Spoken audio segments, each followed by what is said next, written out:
Okay, welcome everyone to the Law Enforcement Community Engagement Committee, May 13th, 2022 meeting.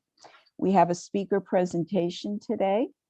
Dorathy Martel is the Executive Director of NextStep Domestic Violence Project, and she will be speaking about that program. Dorathy? Good morning. I will sort of start with the basics of who we are and what we do. That might be too basic for some people, but I don't want to assume any kind of knowledge. So NextStep Domestic Violence Project is the domestic violence resource center that serves Hancock and Washington counties. We've been around since 1993, originally serving just Hancock County and then eventually expanding to serve both. Our core service, the way most people reach us initially, is a 24-hour helpline, and the purpose of that helpline is to help people who have been affected by domestic abuse to get help, to talk about their safety, to get emotional support, and often we're the first people that they've talked to about having been abused. And we talk to people about emotional abuse as well as physical abuse. A lot of people who contact us aren't sure if they qualify, but anybody who's in a relationship where someone is using power and control to manipulate them, to control them, it's certainly appropriate for them to contact us. And once people have contacted us, it might just be that they call once. There are people we work with for years, and we make no assumptions about their situation because everybody's situation is so different. So somebody might be in a traditional male-female marriage. They may be in a non-traditional relationship. They may be gay or trans or bisexual. We work with everybody. But we do think of our work as being based on gender-based violence. So one person using their social standing or power in some way over another person who they're in a relationship with. And the relationship might also be a different kind of family relationship, although mostly we're talking about intimate partners.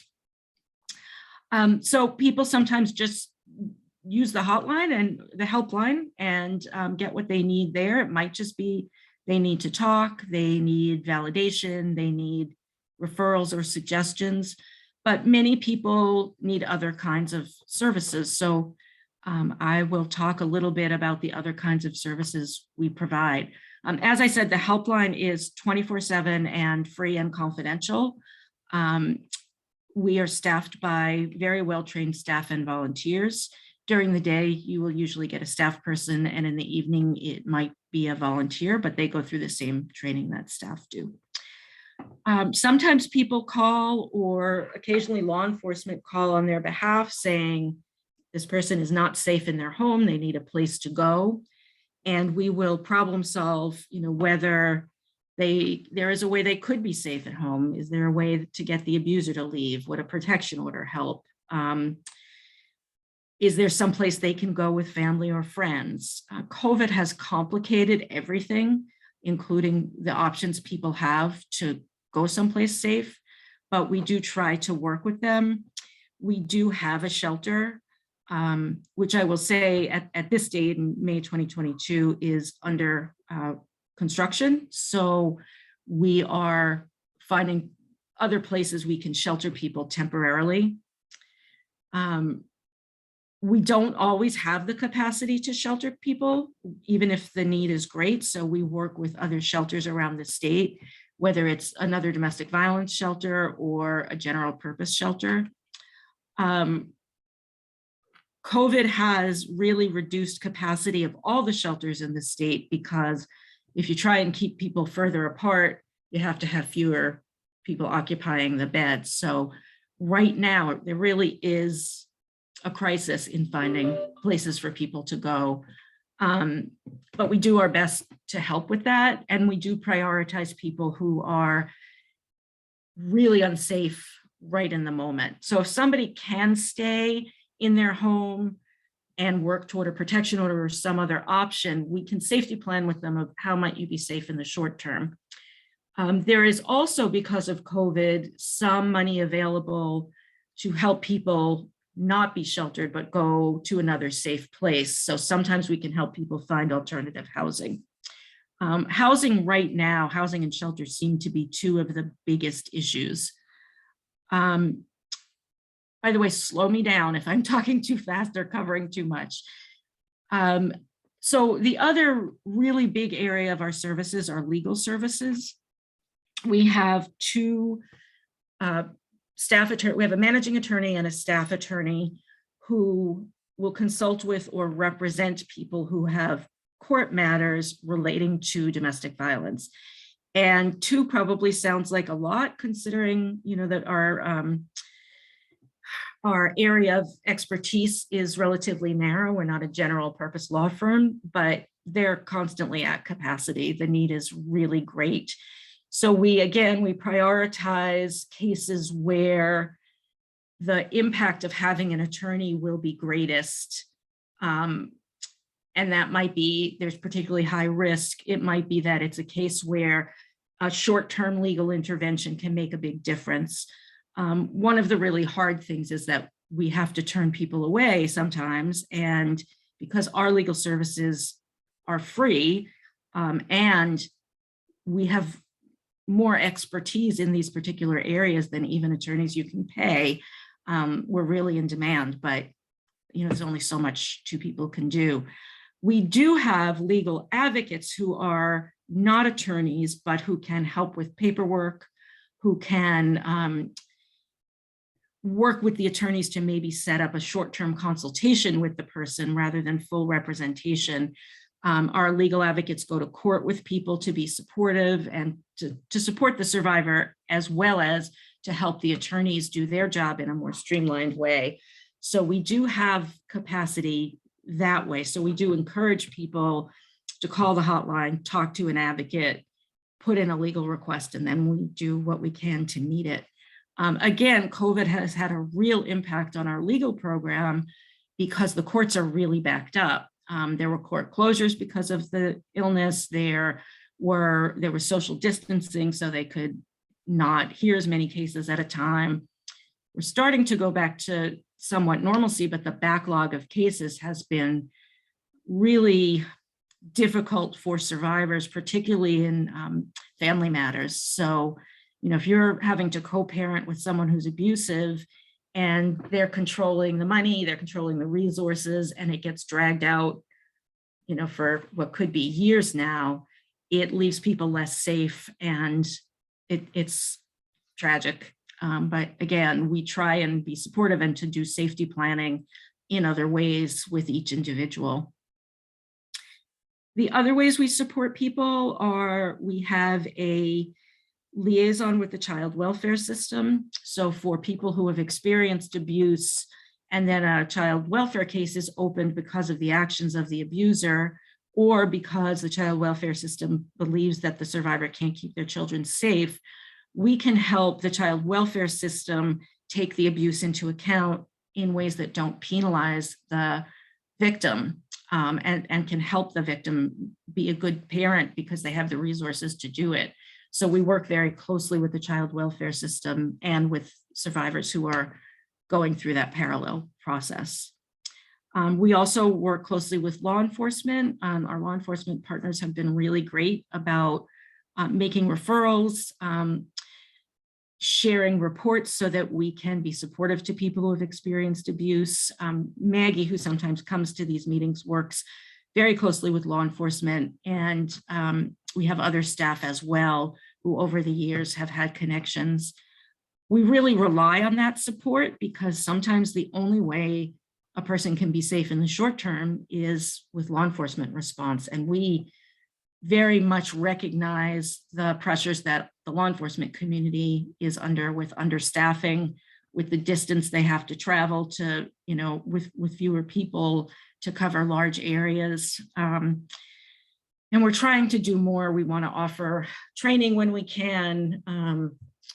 we love it when law enforcement officers call us to say, I'm not quite sure what to do to help this person. Here's what I can do as a law enforcement officer. What can you do? And those calls can sometimes be really productive. We have supportive housing. So we have a few apartments, 3, where people can live. They have vouchers, so the rent is subsidized, and they can work with us. We try and create a sense of community for people who may have been isolated because of the abuse. Goodness, we have so many programs. We also do a lot of community education and community response. So we go into schools. We have a youth educator who works with young people to talk about power and control and the dynamics of abuse, red flags to look for, what a healthy relationship looks like. And we're expanding on that program we've created a podcast called Relationship Rewind. It's actually a radio show on WERU that we're also saving as a podcast, where we're looking at popular culture, so a movie or a book, and we're talking to young people about, so what do you see in that piece of media? And, what do you recognize as healthy or unhealthy behaviors in those relationships? So we're very excited about that as a way to reach younger people, because we know that domestic abuse starts really young. In teen relationships, there's often abuse. I should back up a little bit to talk about, what we mean by abuse. And I said briefly at the beginning that it's about power and control, where one person uses their status or their gender or their financial standing to control and manipulate and harm another person. And so sometimes it's physical violence. And those are the cases that are most apparent to community members, but sometimes it is financial control, taking someone's paycheck, not letting them work, forcing them to work. Sometimes it is using the children as a bargaining chip. Like, if you don't do what I want, I'm going to take the kids and you won't have access to them. Sometimes it's a campaign of public humiliation where an abuser will go out of their way to ruin their partner's reputation, often using social media, but going out and saying, this person, my husband and wife, friend is crazy, they lie, they use drugs, they do this, they do that. It's really hard to disprove those kinds of things. And it can do somebody a lot of harm. It can lose them a job. It can make Child Protective intervene when there might not be a cause. I think in the age of social media, that has been an increasing problem. We have a support group and an education group program, which during COVID we've shifted to mostly online. We are hoping to go back to face-to-face meetings, but we've actually found that for some people, online groups have been a really good thing because they don't have transportation, or we offer a group in one county, but they live in another. And even if they have transportation, the drive is prohibitive. And those groups vary. We have one group focused on what it's like to co-parent with an abuser. We have general support groups that are more survivors talking about their experience with a staff person or a volunteer facilitating them. And that model is really based on survivors are the experts in abuse, and they can support each other really well when they have the opportunity. We can provide the resources and the referrals, but as far as the reality of what they're going through, sometimes the best source is peers. So we do that. I think I'd like to take a breath and ask for questions. I've just put out a lot of what we do, and I could go on, but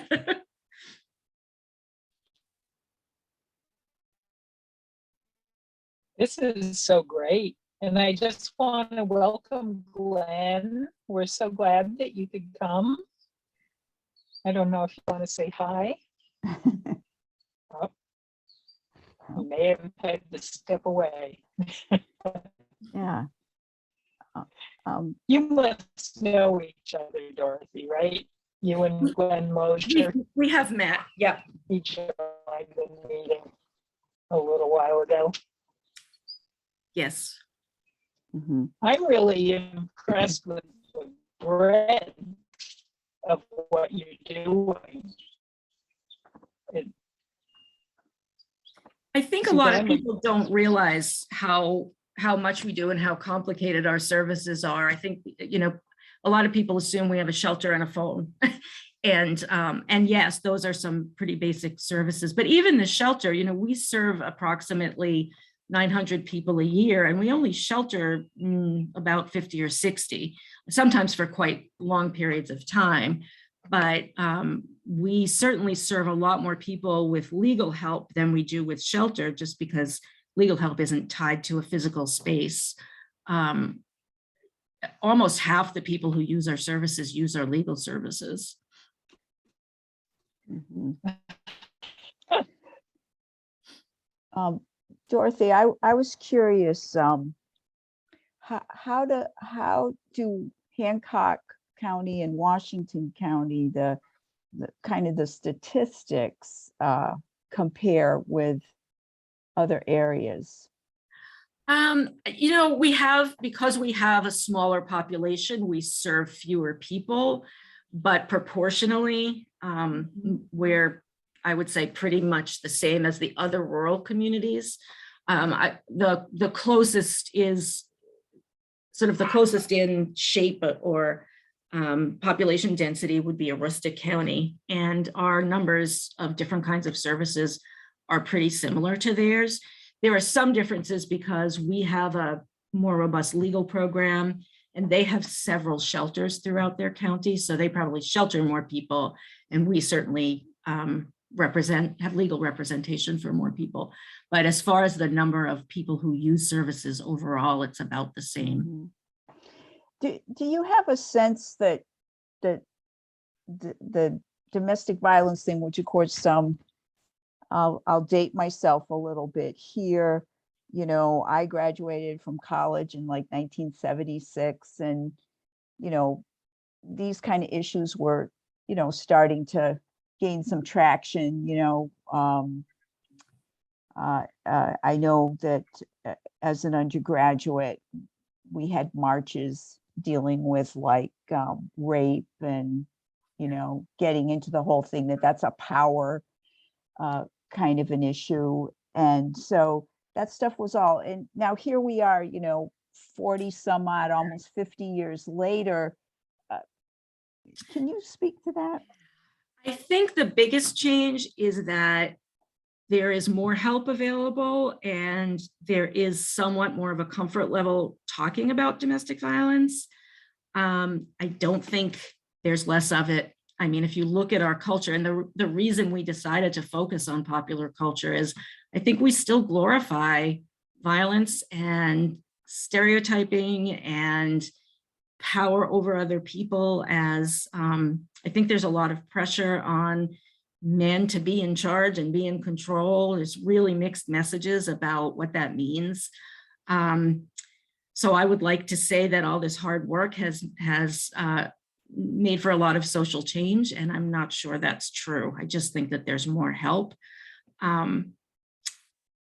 I think that some of the value, this movement, the work of intervening to help people who've experienced domestic violence really grew out of the women's movement, although we're much broader in our approach now, and we serve everybody. We serve men, we serve women, we serve non-binary people. But that sort of power dynamic of men are in charge, I mean, we seem to be swinging back that way with a vengeance when you look at some of the things that are going on in legislatively right now. And that just supports people who are predisposed to using that kind of power and control to say, see, fine, it's totally fine.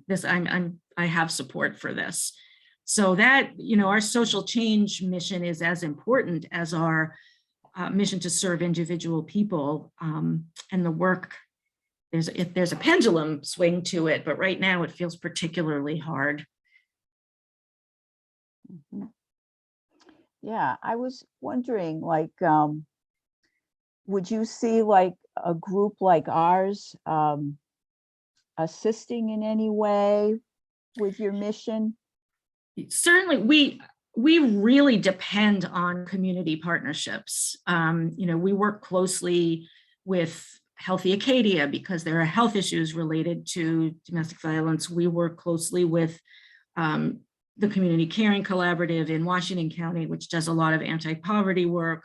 We like to work with businesses. So yes, certainly, this might be a good group to talk about when legislation changes, how that affects what law enforcement must do or can't do, and the impact of that on survivors, and how NextStep can be helpful to law enforcement, and how law enforcement can be helpful to NextStep on behalf of survivors. So I'd have to think a little bit more about the, Mhm. the action steps, but yes, I do think that that could be helpful. Right. Yeah, because of course we're trying to get more dialogue with law enforcement in general. Glenn, the chief of police, who's with us today from Ellsworth, has been very helpful and supportive Yeah. in trying to reach out to law enforcement in Hancock County to get more participation. We actually did have Sheriff Kane attend one of our meetings, so we were happy with that. But we're continuing our efforts to try to get more law enforcement involved, because we believe just getting people together to kind of like talk about Absolutely. things, and the networking possibilities, can really, in a organic kind of way, create change and connections that are, who knows what could come. Yeah. And, the level of trust, if you go way back to the beginnings of what was called the battered women's movement, there was a lot of hostility between the battered women's movement and law enforcement. Mhm. And I think over time, we've really come, and I'm talking in a general way, we're very connected to the main coalition to end domestic violence. And so we're closely connected to all the domestic violence projects in the state. And over time, I think those relationships have changed infinitely for the better. And there are a lot of partnerships, but they can always be deepened. And, we're at our most successful in working with law enforcement on behalf of survivors when we have staff who law enforcement feel like they can trust, who are not going to be hostile to them, who are not going to sort of come across as, well, you did it wrong, which, sometimes we have our moments where we believe that to be true. And what we often find out is, yeah, but what you want to have happened is not within their scope. They can't make that happen. And the same with us. I think, sometimes law enforcement and service providers want us to go get someone, or they want us to call someone up and say, we're going to help you in these ways. And that's not our model. Our model is this is survivor or victim centered advocacy. And so it's got to come from them, but we can work through those conversations if we know each other better. Mhm. So absolutely. And I think maybe, having topic focused conversations, or having our staff there to ask questions when you have other speakers, is a really great way of continuing that work, but there might be more we can do. Yeah, well, that's good to hear, because we're in the process of planning our fall, programs and that sort of thing, and we'll kind of be on a summer hiatus, but those of us in the Corps will be continuing to work on what we can do in the fall, and where we've gotten so far, and hooking up with your organization, and possibly bringing in a speaker that might speak to some of these things. That's what we're looking to do. That sounds great. Yeah. And it would be really interesting to see if some members of law enforcement might specifically want to come and maybe do something as a team presentation, like Dorathy, with you getting to talk about what it is from your perspective for next step, and one or two members of law enforcement who might want to have an active part in talking about what it is for them and what do people see as some really productive ways to work together even more fully than you do already. Yeah, I love that idea. I've learned a lot from having conversations with officers who say, you know, we try and do what we can, but then it gets to the district attorney's office and then it's out of our hands. And so, you know, and most of us who are not in the law enforcement world think, well, the law enforcement, they're going to go out, they're going to arrest somebody and it's all going to be done. It's going to be fixed. And we don't really think about the next step and the next step. And I think really hearing like, what is your job like? What do you do when this happens from someone who's doing it is incredibly valuable. And it keeps us from making assumptions that don't help anybody because they're wrong. Mm-hmm. Yes. You know. Yep. Well, I don't know if Glenn is with us. Glenn, do you have any questions for Dorathy or comments? You have to excuse me, my voice is kind of failing. I apparently have bronchitis or some sort of respiratory infection, which is And it not makes me COVID. wonder if getting the district attorney involved in that discussion also might make sense. We have not had any contact with the district attorney. I'm not sure what that was, but go ahead, Yeah, Glenn. Shemaya's videos or audio is breaking up, but I yeah, to just well, I would echo that kind of concept in theory. Is there's a large disconnect in the world of law enforcement with district attorneys, and particularly in the world of domestic violence. And for years, law enforcement officers all over the country, and certainly in Hancock County, you know, have been frustrated with the lack of support and the lack of follow through with criminal prosecution with domestic violence. And you know, we make arrest after arrest after arrest, only to have the individuals, you know, set free and charges dismissed because of a uncooperative victim, and you know, and things, even though the law clearly states that the victim does not have to cooperate in order for prosecution to proceed. So you know, that's been a frustrating aspect of domestic violence investigations for years for law enforcement. And you know, we had the incident in Ellsworth a few years back where a young mother was killed by her husband, and I personally had taken that individual to jail multiple times for domestic violence. She'd hit him on many occasions when we would go there to check for, because we'd get information that he was there at the house, and it was an ongoing domestic situation for years.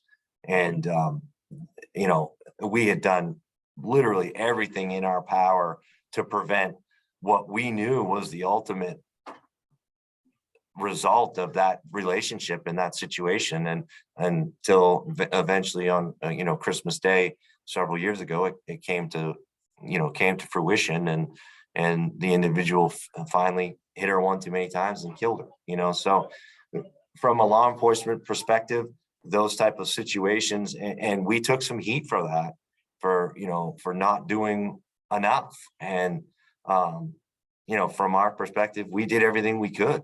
And so I think that we've always had a really good, well, at least as long as I've been with Ellsworth, we've had a good working relationship with NextStep, and have tried to, work with them whenever possible.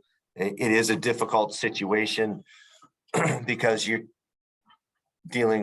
you're dealing with law enforcement, predominantly a male-dominated profession, right?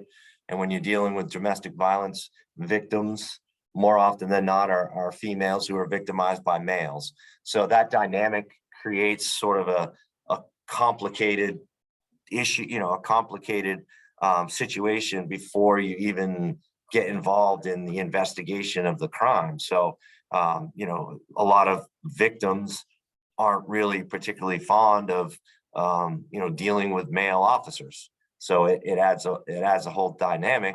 And then, we've certainly experienced, and this is not not to speak of all domestic violence advocates, but we've certainly experienced domestic violence advocates who are victims themselves, and also harbor some, animosity, if you will, towards males in general because of their victimization. So when you have that hurdle to overcome, it makes that communication and that cooperation that much more difficult than a typical experience with a victim where law enforcement is there to help. And law enforcement has done a good job over the years of sensitivity training and other types of efforts to try and ease that burden, both of the law enforcement and the victim, to be able to trust and build that relationship with law enforcement. But unfortunately, like everything, some agencies do a better job than others, and some agencies do a better job of being more responsive than others. And I know in Ellsworth, we make it, a priority when dealing with domestic violence cases to do the follow-up work, not just the next day, but, weeks down the road to see, how the situation is going. We pursue, when we know there's protection orders or bail for individuals that are involved in domestic violence. We do regular bail checks on those individuals to make sure that they're not violating. So we take a pretty aggressive stance on domestic violence, but that isn't necessarily the case with all law enforcement agencies. So I think one of the other hurdles is that I imagine it's very frustrating when an officer feels like the case gets dropped because the victim isn't cooperative. Because A, the district attorney could continue with it anyway, but also B, because there's a sense of why isn't she cooperating, and sometimes it's unsafe for her to. I'm just saying her now just to simplify, but it's sometimes the risk of cooperating, because victims know he's going to find me. He might go to jail for a little while, or he might not go to jail at all, and I'm at risk. And this officer or this district attorney is not going to be able to protect me 24/7. So I'm going to not do this. And so then what do you do? Then how can law enforcement, how can the district attorney's office really help? And there's a trade-off there between, do we, throw all our efforts at it or weigh it? I think that would be really hard. Whereas we as advocates are in a position where we can say, whatever you do, you can always call us and we can help you, because we don't have the strictures around what we can and can't do. But we can't keep people physically safe either. Nobody can. The only person who can stop the abuse is the abuser. So that's really frustrating. The other thing that's really hard is the sort of serial abuser thing. I mean, there's so many people in our community who we see abuse one woman, and then they go on to abuse another and another, and they're out. And I think he's been in jail over what he did to this one and over this one and over this one. And there he is with number 4, and he's doing incredibly, potentially lethal things. And I don't know what can be done about that. And so law enforcement can go and arrest him again, but he's going to get out. And those are the cases that are really heartbreaking, because he's going to kill someone sometime. So yeah, go ahead. go ahead, Susan. Well, I just want to ask on that note, I understand that some places have had programs for abusers to attend, to maybe learn about their behavior. There are better intervention programs. We actually run one in Washington County, and there's one in Hancock County. And usually the participants are either court mandated or referred by the child welfare system,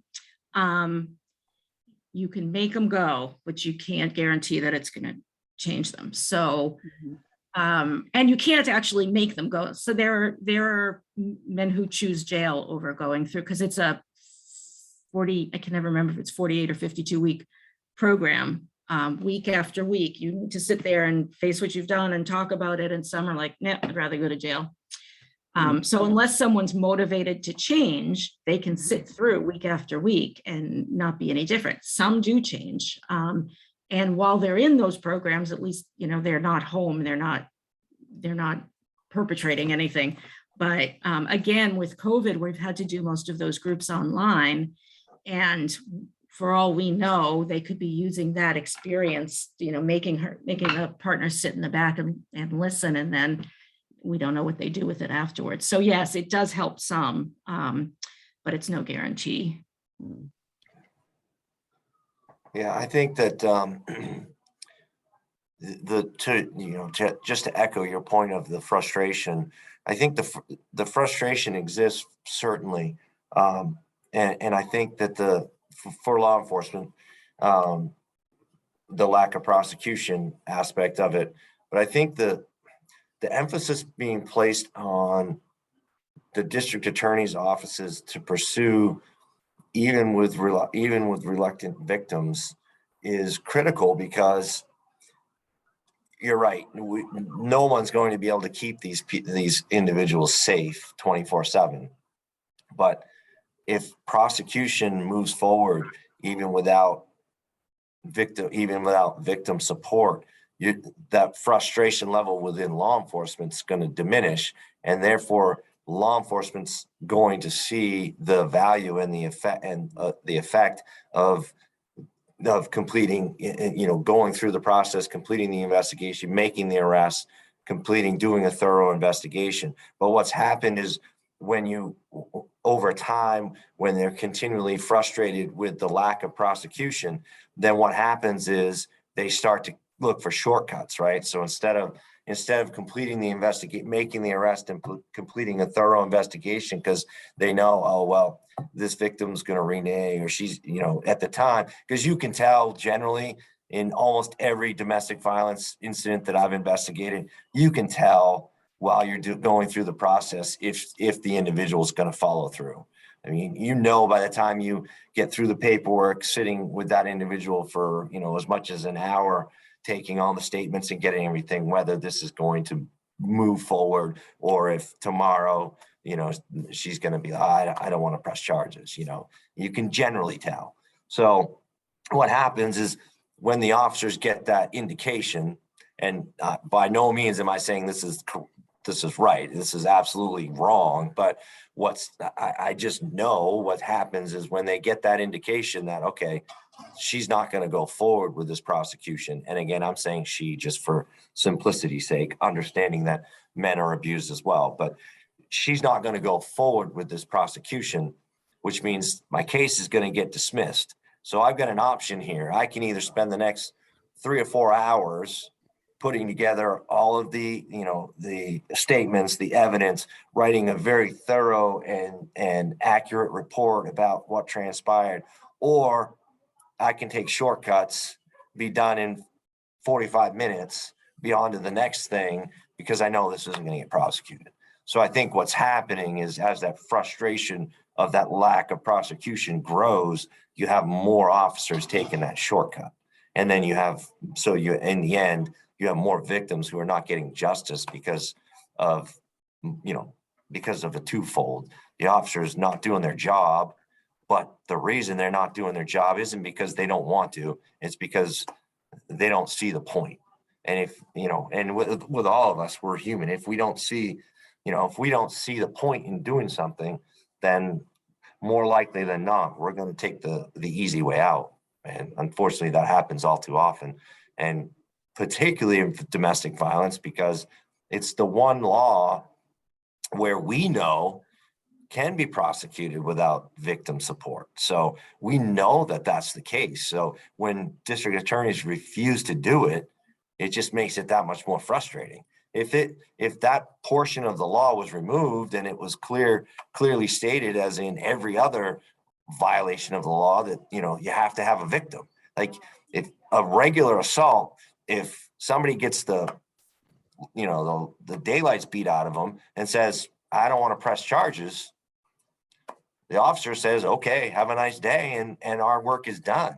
But with domestic violence, even if the victim says, I don't want to press charges, we know that we have to move that case forward because the law says the abuser can be prosecuted without victim cooperation. So it's just a complicated, situation. But And the benefit of that in this particular law is, if it's a bar fight, it's probably a one-time thing. But if it's domestic violence and we don't intervene, it's going to happen again and again and again, because, we don't really consider, if it just happened once, which almost never happens in a relationship that somebody gets violent once, but that's really a different animal than, ongoing coercive control and manipulation. I want to put in a plug for a really good book called No Visible Bruises, which really talks about a community response to domestic violence. And it helps understand how all the pieces from advocacy, law enforcement, healthcare, how they fit together. And it's written by a journalist, but she has a really good understanding of how these systems work. And she actually mentions a case of a woman who came from Massachusetts to Maine to escape her abuser, ended up having to go back because she was afraid she would be charged with kidnapping her child because she didn't have a custody arrangement in place. And when she went back, he killed her. And that's a case I remember. I mean, that's I was working for a domestic violence project in Maine when that happened. So it's a very reality-based book that I think is really helpful for understanding the bigger picture, because the domestic violence projects are one piece and law enforcement is another piece, and the DA's office and healthcare and employers. And, we all have a role to play. And sometimes those roles, if you don't understand where one person's ability to help ends and another begins, it's easy to just say, well, there is no help. Mm.